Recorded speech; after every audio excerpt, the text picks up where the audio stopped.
สัมภาระติดตัวอะไรที่ไม่จำเป็นก็ไม่ต้องเอาลงไปนะฮะเอาไว้บนรถได้ไม่หายผมวิ่งกับวันนี้มาหลายปีแล้วก็ไม่เคยหายนะและจากสถานีดอนของเราก็มีกล้องวงจรปิดนะครับสนิทเลยนะฮะ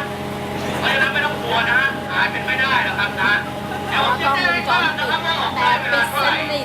บริหารเวลาออกท่าได้ดีแล้วก็กลับไปทันนะครับ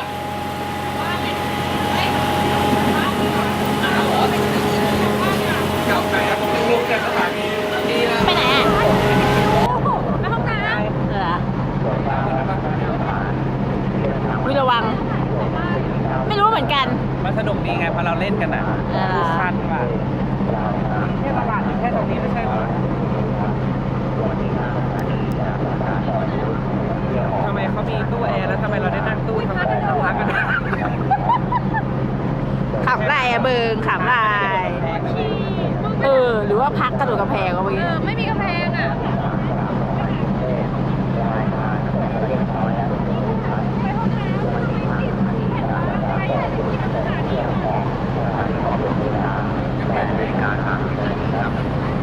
อะไรอ่ะเฮ้ยลงตรงนี้เลยเหรอ ลงนี่แหละจะไปลงไหนล่ะเดี๋ยวกูกระโดดฮึบเย่เกตกระโดดกำแพง เฮ้ยไปถ่ายข้างหน้าได้ไหมมันมีแก้มแตกอ่ะหาเพื่อนก่อนหาไม่เจอไปคาราบาวแดงมาแล้ว เชี่ยตอนนี้เราThe Root โซนThe Root ที่น้ำตกวันนี้ถึงสถานีนครปฐมเรียบร้อยแล้วนะครับ แล้วเราสองคนก็ กำลังหาเพื่อนอยู่ชอบไปถ่ายรูปก่อน เอง แล้วก็ต้องเดินตามหาเพื่อน อีกแล้ว ไปตามหาครั้งที่เราตามหาที่เขื่อนป่าสักชลสิทธิ์ตอนนี้มีความงอนวันนี้ไม่งอนละไปตามมาหากันก่อน ตอนนี้เรากำลังแวะที่นครท่มนครท่มมันปฐมพูดถูกแล้วเนอะมันไปไหนกันวะไปตรงนู้นดีกว่าโอเคตามไปครับเจอรถไฟ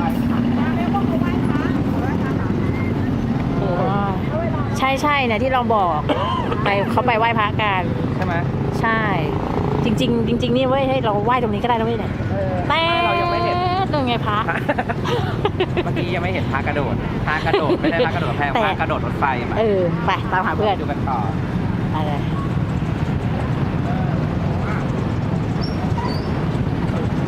งวดหน้าต้องได้ไปสวนสดปฏิพัฒน์กับเดอะรูทรอบต่อไปรอบนี้ไปน้ำตกไซโยกก่อนเราจะไปโยกเข้าไปให้มันสุดโลกแห่เดอะรูทงวดหน้าเป็น Exclusive เดอะรูทนะครับมีแค่2คนนะเอามึงไปบอกในคลิปอย่างนี้2คนไป2คนนะใครไม่รู้บอกไว้ก่อน ไปจ้าเพื่อนหายค่ะตามหาเพื่อนอีกรอบแล้วนะจ๊ะไปเซเว่นเจอเพื่อนแล้วหายไปไหน2อ่ะไปที่เราเจอพระอะไรเย้าอีกพระกระโดดอะไรพระกระโดดรถไฟไม่ใช่พระกระโดดแพพระกระโดดรถไฟป้าเจอกระโดดเข้าห้องน้ำไปกระโดดบ้าไปขึ้นไม่เข้าใช่ไหมเราเดินไปถึงที่ไหนเหรอเราเดินไปถึงที่ไหนคนจะเข้าสักทีใช่ไหมเราเดินไปถึงว่าไม่ถึงเลยไหนอ่ะ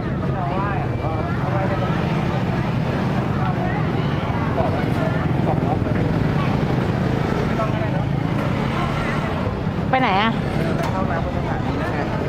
เข้าก่อนจะเข้าทีหลังหรือว่าเข้าไปในนู้นก่อนแล้วเขามาเข้าทีหลังเขาจะเข้าห้องน้ำก่อนจะไปเหรอถ้าไม่ไปก็กลับไปเข้าห้องน้ำก่อนแต่จะซื้อของกินตรงนี้แหละแล้วเดี๋ยวรอหน้าห้องน้ำโอเคไม่เผื่อขี้ไม่นานไงก็เดี๋ยวจะได้รอหน้าห้องน้ำเดี๋ยวก็เดินไปแป๊บเดียวแต่ถ้าไม่เจอก็รอรถไฟเลยนะไปไหนล่ะแค่ตรงนี้ไหมทำไรตอนนี้เรากำลังเดินพันกันมาแถวเรียกว่าอะไรนะองค์พระปฐมเจดีย์องค์พระปฐมเจดีย์ซึ่งอาจจะไปไหว้ไม่ทันก็เอามาให้ใกล้ๆนิดนึงเก็บบรรยากาศโดยรอบ ไหนๆก็แวะได้มีไก่ย่างด้วยเจ้าเก่า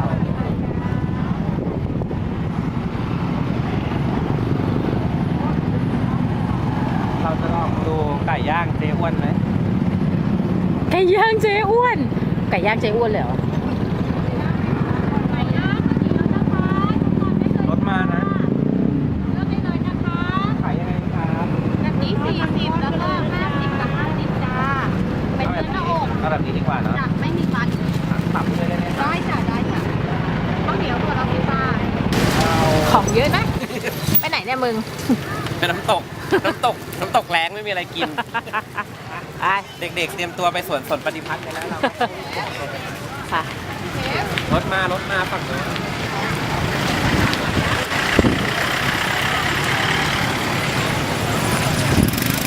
เดี๋ยวรูทกาญจนบุรียังไม่จบนะครับ เดี๋ยวเรากำลังจะเตรียมตัวออกจากสถานีนครปฐมจะไปจอดไหนอีกแล้วก็ไม่รู้นะ เดี๋ยวต้องตามไปดูรถไฟต่อความวุ่นวายบนรถไฟยังมีอยู่ เราพักรถไฟผม ฉีบรถไฟไหม ไปเลยนะ ฉีบรถไฟที่ไหนนะ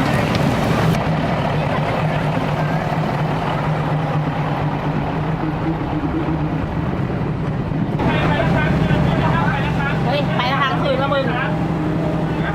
เขาถามว่ามีใครไปแล้วค้างคืนไม่ได้กลับวันนี้ไหม พออิ่มๆก็จะประมาณนี้ ตรงนี้มีใครไปแล้วค้างคืนมีไหมครับ ไปแล้วค้างคืนไม่ได้กลับวันนี้มีไหมครับ จริงๆ ก็อยากให้เพื่อนค้างคืน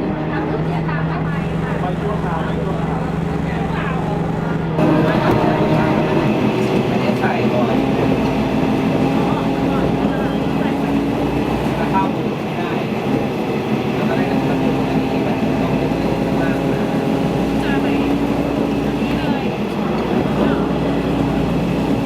ลอง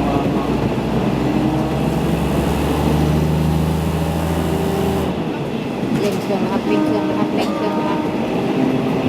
เร่งเครื่องใหญ่นะครับเร่งเครื่องใหญ่นะครับ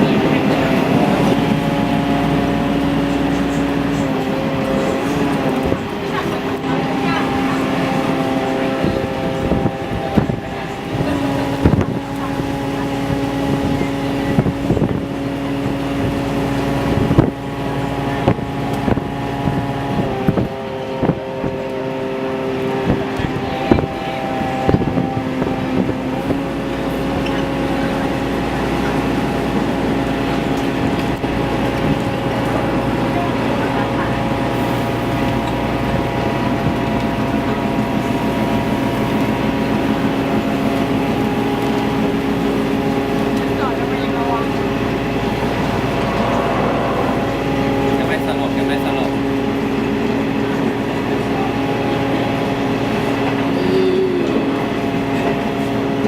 ก็เหมือนจะเหมือนอะไรสักอย่างอะเหมือนอะไรสักอย่าง แล้วคน ที่เหมือนถุง แบ อะ บสมอง เหมือนถุงอะไรสักอย่าง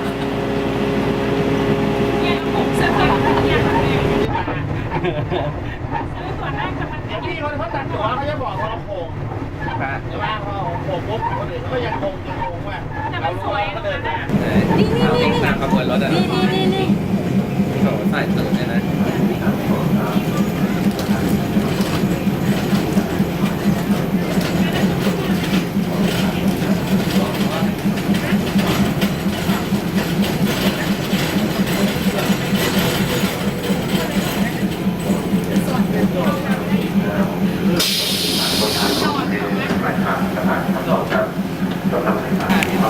อันนี้เราอยู่ไหนกันเนี่ย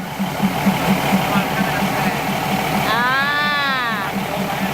เอ้าตื่นแล้วเหรอเนี่ย รักโยมรู้ทันไม่ใช่รักโยมรู้ว่าที่ยูเร็วกี่หัวเมียนะยังไม่ลงมากันอีกเหรอ ยัง เราไปได้หน้า ไปครับ นี่นะครับ เพื่อนกูคนนี้ก็ชอบอังกฤษคำภาษาไทยคำเนาะ ไม่ได้ เนี่ยไปเที่ยวลาวเนี่ยน่าจะเอามันไป วังเวียงเตรียมตัวได้เลย วง สถานีวังเวียงสถานีวังเวียง The Route ต่อไป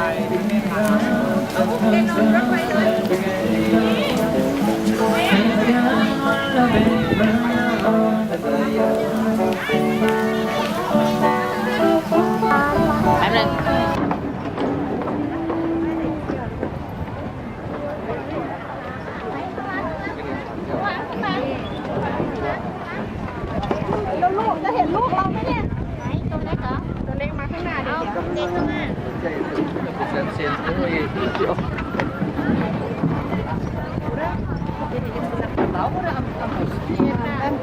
weil er erst gesagt hat,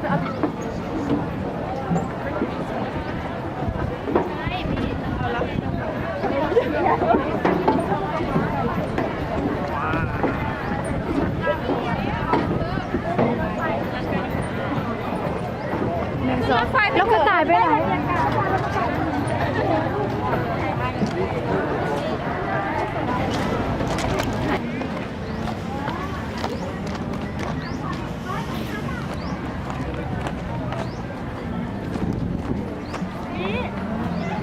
มานี่ก่อนมาถ่ายด้วยกันด้วย เดี๋ยวถ่ายวิดีโออยู่ถ่ายทางนู้น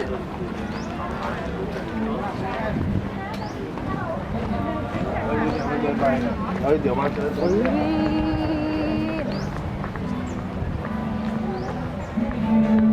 งถ่ายให้เห็นหลัง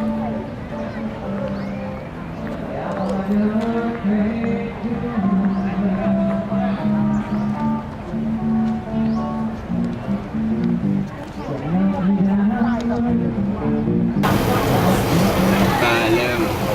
ข้ามสะพานแล้ว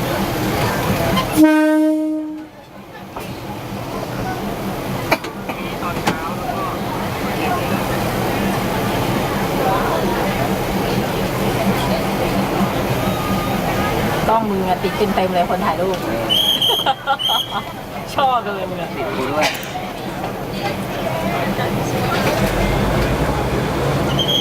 แก้วที่9.9เอาสะพานแล้วครับ กล้องเป็นใครอะทักทายอะ ทักทายทักทาย มึงก็เฮลโลกลับเลย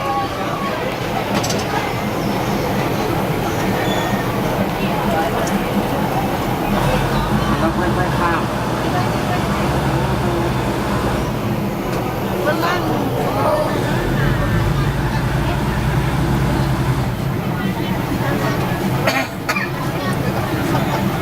เขาบายบายเราก็บายบายคืน เขาไปบ่ายมึงเหรอ ไม่รู้บายบายใคร มารยาทไทย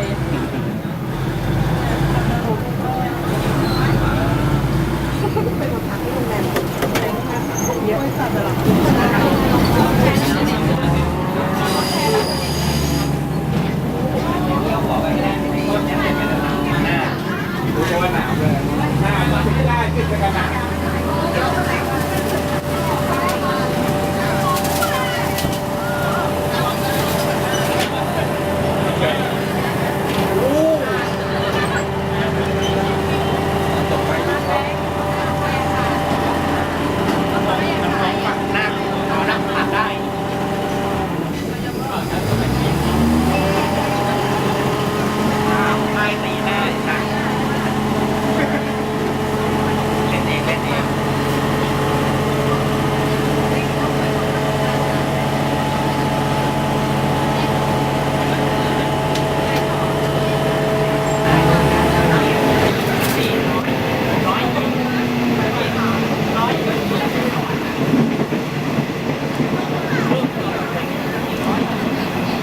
สนใจก็ครับแมเนเจอร์เตรียมตัวนะครับ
ฝั่งนี้เป็นแม่น้ำนะครับ ฝั่งนี้เป็นหน้าผานะครับเอาใครจะม้วนหน้านะครับ ฝั่งขวานะม้วนหน้าฝั่งขวาครับหน้าผานะครับ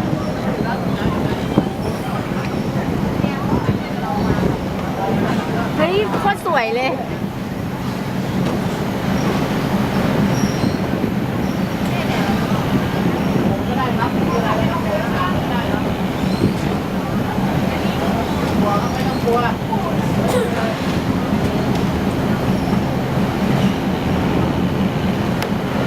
สวยมาก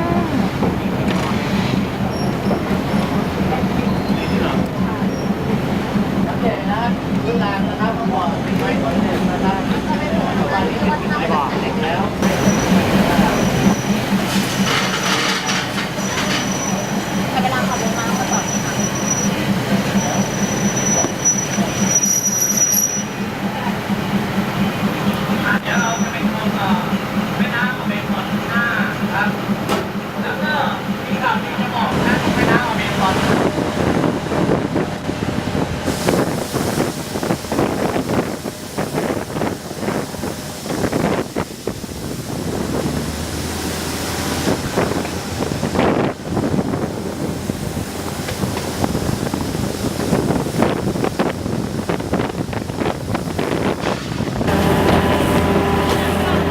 เริ่มหิวครับ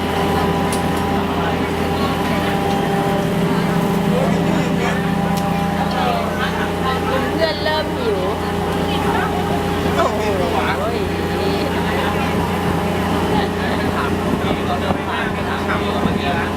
่เที่ยวทุกวันสนุกว่าจัดหน้าเต็มเลยใช่ไหมเนี่ย เวลาที่เหลือใช่ไหมจัดหน้าเต็มเราเที่ยวบ่อยๆไม่สนุกหรออะไรนะนี่ก็มาเที่ยวทุกวันเลยมีเวลา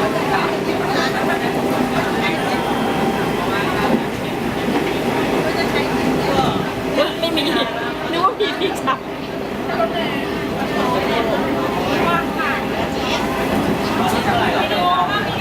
วิดีโอ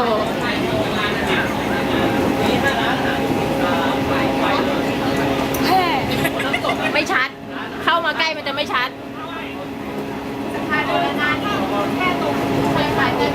ไม่ชัด เอาเถอะ มันไม่โฟกัสอยู่แล้ว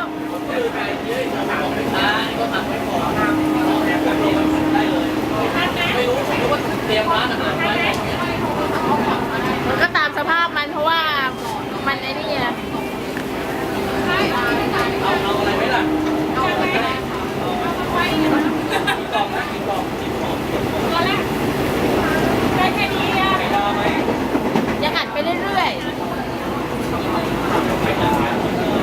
นี่ผมก็ลืมถามทีแรก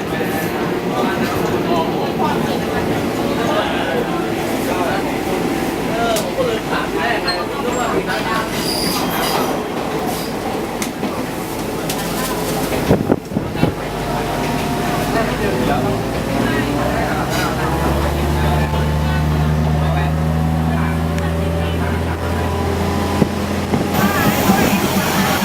เอ๊ะอยู่ไหนแล้วเนี่ย สถานีน้ำตกสะโยกนะครับ สุดสายที่สถานีน้ำตกสะโยกน้อย ตอนนี้เดี๋ยวเราจะมีเวลาพักจนถึงบ่าย 2 โมงครึ่งเดี๋ยวเราก็จะไปเดินดูว่ามีอะไรบ้างแล้วก็ไปจบกันที่น้ำตก go go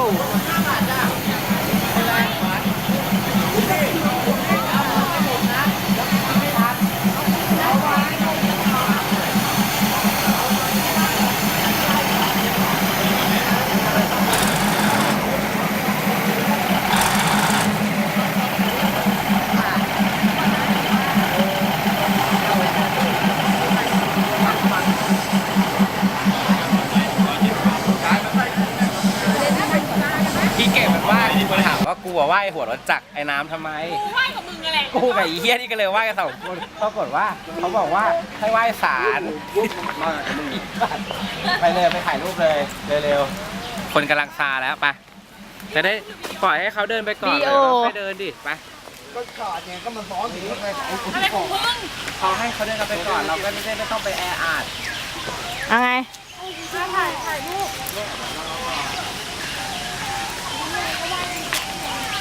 เร็ว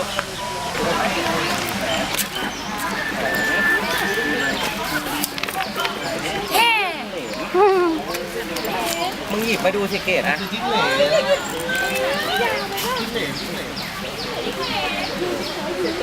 ได้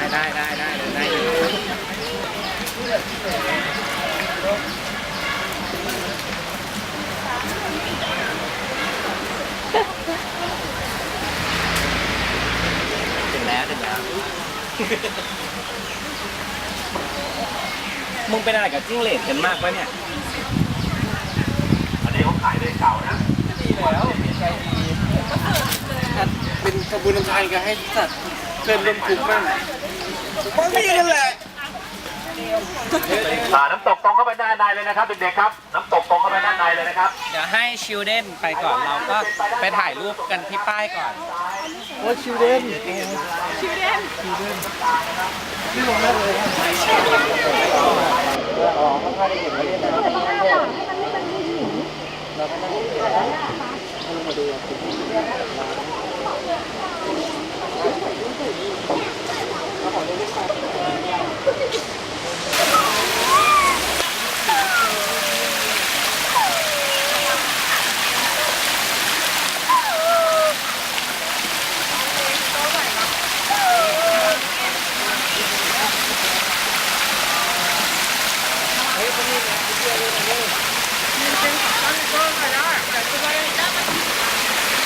เดี๋ยวต้องตัดตรงนี้เลย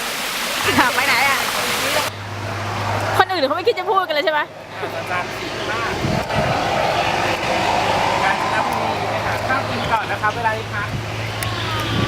อัดวิดีโอก่อนถ่ายทำรายการเดอะรูท เดอะนูดเหรอ รูท นึกว่านูด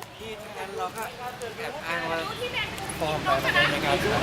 รูทที่แมงมุมกินนกเมื่อกี้นี้ อ๋อ รายการเดอะรูทเดอะรูทเดี๋ยวเราค่อยขอบคุณทีเดียวเนาะกินข้าวก่อนขอบคุณการรถไฟแห่งประเทศไทยที่จัดที่นั่งแปลกๆมาให้เรานั่ง แล้วเราก็ไม่ได้นั่ง แปลกแล้วเราใจ เรายืนตั้งแต่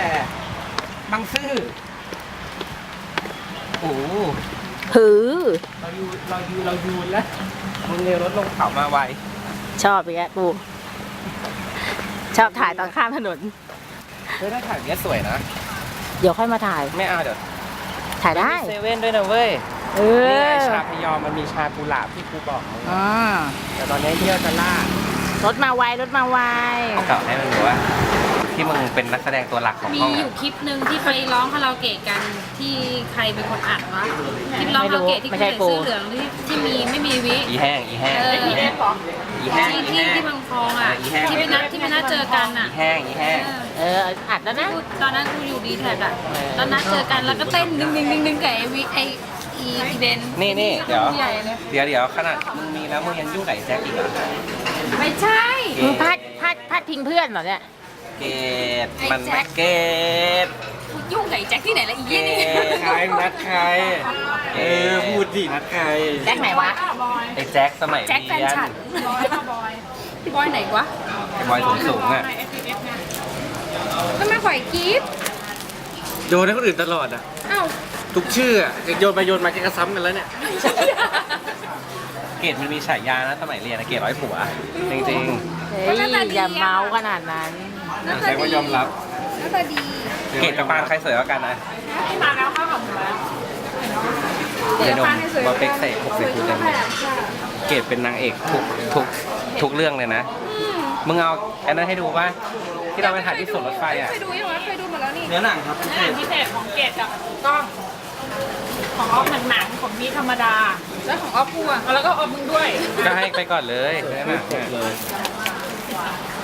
เฮ้ยเฮียวาเป็กแม่งโหกไอ้สัส ใส่เยอะ เขาให้มาเต็มขวดไอ้เฮียเหลือแค่เนี้ยแล้วอะ ดีแล้ว สอง ว่าผัดกะเพราเนี่ยมีการแบบผัดอาจารย์ มาไทยโยก จานเดียวแล้วหลายจาน ฮะ เขาพิจารณาจากหมูแล้วละเอียดยิบ พูดเลยไม่ไปกินเจคนนั่งรับนี่ ต้องรับนี่ข้างหลัง ไม้กูเลย ชุบอิ่มแล้วก็ ไปต่อฮะ อิ่มแล้วก็ไปต่อฮะ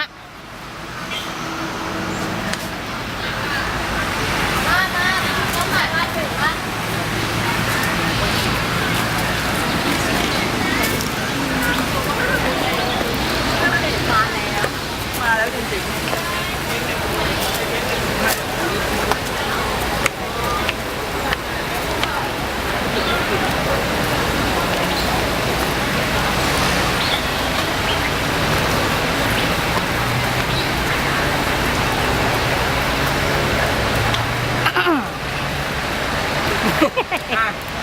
มีการแกรมเรียบร้อยแล้วแล้วก็บอกว่าเดี๋ยวรู้ต้องดำเนินการต่อไปโดยเกตอ้าว ค่ะเรากินข้าวเสร็จแล้ว เดี๋ยวเราจะไปดูน้ำที่มันตกลงมานะคะ ฝนเหรอรายการนี้ ชีกูเนี่ย คำหยาบ ไปทางไหน ทางนี้นะคะ ว้าวไม่ไปทางนี้ตูดเจ็บไม่ไปอันนี้เดินตรงไปจะเจอน้ำตก ไม่ต้องเดินแล้วเนี่ยข้างหน้า เชียบ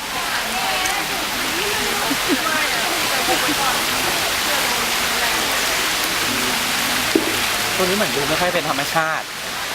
เราจะไปดูธรรมชาติข้างในกัน เพราะจริงๆแล้วธรรมชาติ ไปอยู่กับพิตตี้แล้วค่ะแฮ่ อ้าวไปเกตตี้เป็น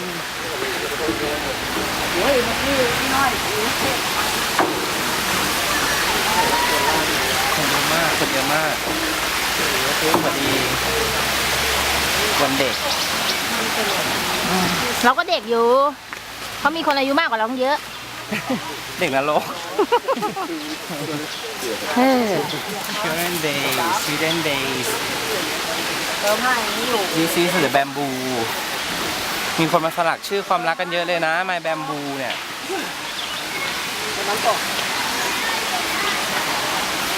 คนค่ะคนค่ะคนนะคะคน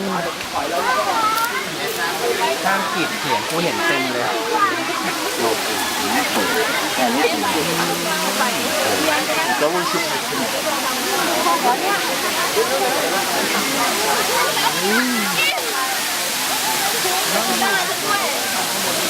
จะมีคนลื่นไหม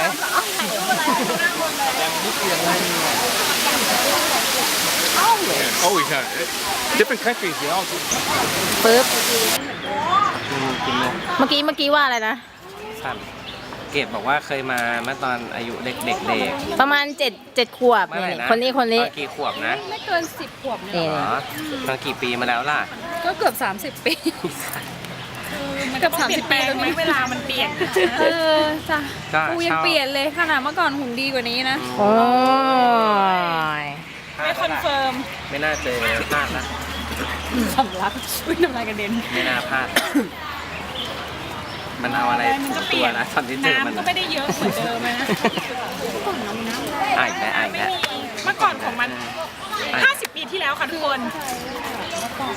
มันมีแอ่งให้เล่นน้ำเยอะกว่านี้ไม่ใช่มีแค่นี้จริงๆ เขาเทปูนหรือเปล่าถมปูนซีเมนต์อย่างนี้อ่ะ เมื่อก่อนมันเยอะกว่านี้มันไม่ได้แบบไม่มีน้ำเรามาเห็นหน้าผาเราแค่นี้เอง อืม ใช่เมื่อก่อนมันแหล่ง สวนสยามเยอะกว่าไหมสวนสยามเยอะกว่าน้องน้ำอ่ะ ม ร้องเพลงร้องเพลงเร็วพร้อมละพร้อมเต้นละเร็ว5 4 3 2 1เพลงร้องไงมะ ถ้าเบบี้มันเต้นได้ อ่ะเต้นสิเดี๋ยวร้องสิเบบี้เต้นเองอ่ะ เดี๋ยว เบบี้ชัดจิ๊ดจิ๊ดจิ๊ดจิ๊ดแล้วใครอะหลอกไอ้นี่ให้กูไม่เอาแล้ว อุ้ย เดี๋ยวเปิด ไม่มันเลย มึงต้องเปิด YouTube เว้ยแล้วให้มันเต้นตามเดี๋ยวให้น้องกินเสร็จก่อน หาตัวช่วยเหรอ มึงว่าน้องเขาเคยฟังไหม นี่ไงเปิดเลยเปิด เกดเนี่ยมึงหันหลังแล้วมึงขอกลุ่มเนี้ยน่ะช่วยเต้น น้องเขาบอกว่าเอ้ย ถ่ายรูปคู่กับน้องหน่อย น้องเขินแล้วมึงน้องไหน น้องเขาบอกดีจังมีสัตว์มาให้ดูด้วยไม่ต้องไปถึงสวนสัตว์แล้ว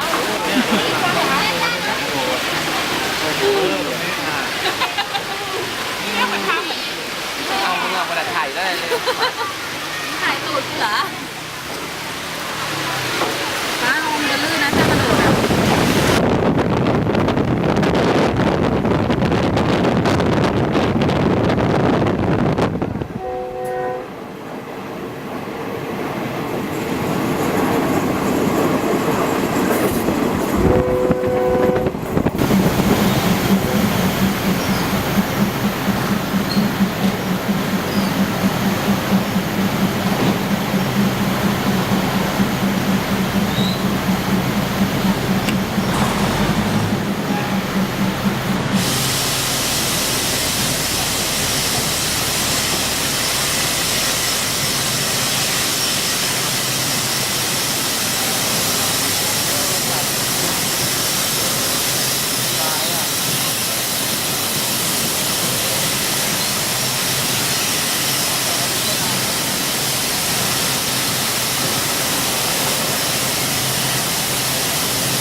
ไปถ่ายที่บางซื่อ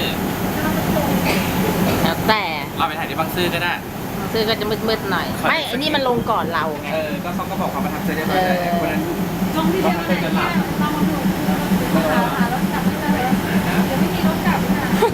รู้ได้ไหมรู้ได้ไหมว่าถ่าย นี่มีความประทับใจไหม ยังอ่ะ เดี๋ยว หมาน้อยสีขาวกิ้งก่าไอ้กิ้งเหลน นี่คือ หมาจิ้งเหลนนะทำดี โอ้ยทำดีสงสัยต้องมีเสื้อทำดีแล้วไอ้เนี่ย เดี๋ยววันหลังทำเสื้อสีขาวมาเป็นสปอนเซอร์ นี่นะครับ ชื่อออฟนะครับ คนนี้ชื่อออฟชื่อออฟ ไม่ได้ไทยเลยมึงอะโกห คน ก นี้ครับคนนี้ค ร รั ถ บ เก๋ขี้มูกดำค่ะ ลูกเกดยิ้มมุกดำนะ เจอกล้วยแล้วเกี่ยว ลูกเกดยิ้มมุกดำ ไม่ คลิปนี้นะคะก็ไปสนุกสดีแต่ว่าคิดว่าจะไปอีกและคราวหน้าก็จะไปแอดเวนเจอร์แล้วก็วันนี้มีคนไปด้วยเพื่อน1 คนเป็นไงบ้างวันนี้สนุกจริง สนุกครับ แล้วกับเพื่อนๆเป็นไงบ้าง ก็ดีครับ ก็ดี ออกแนวคันนิดนึง คันไร ดงหมามุ้ย ดอกหญ้าโดนหมามุ้ยครับ เป็นประสบการณ์ที่ดี เคย ล้อเล่นอยากให้ไปกัน เออเออ มาไกลขนาดนี้เหรอ เออ ทริปนี้ทริปน้ำตกนะครับ มึงไม่ต้องเดินเข้ามา อีกหนึ่งทริปที่เราได้เดินทางกับรถไฟประเทศไทยวันนี้ขอบคุณความสนุกกับเพื่อนๆด้วย แล้วก็คิดว่าโอกาสหน้าจะได้ไปอีก วันนี้ขอบคุณการรถไฟประเทศไทยเนาะที่เราได้เดินทางไปกับรถ921 วันนี้ ก็ขอบคุณครับแล้วเดี๋ยวคราวหน้าเจอกันใหม่ที่กับเดอะรูทคลิปต่อไปครับ เฮ้ย